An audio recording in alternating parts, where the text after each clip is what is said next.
Bueno, y fíjese que a 4 días del atentado afuera de la casa del cardenal emérito Norberto Rivera, el jefe de gobierno, José Ramón Amieva, informó que se tienen identificados a otros 2 probables responsables de los hechos. Así lo dijo, escuche usted.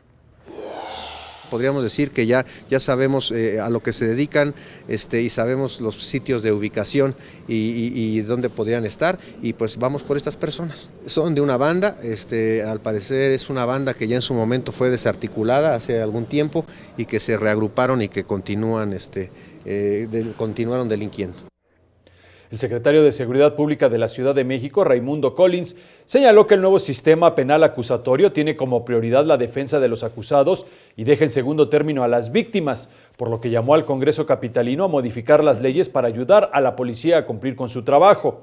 Durante su comparecencia en el recinto de Donceles, el funcionario dijo que el incremento en los homicidios con arma de fuego es resultado de la flexibilización de la ley, que ya no considera grave la aportación, y señaló que se está combatiendo otro de los delitos recurrentes en la ciudad, como el narcomenudeo.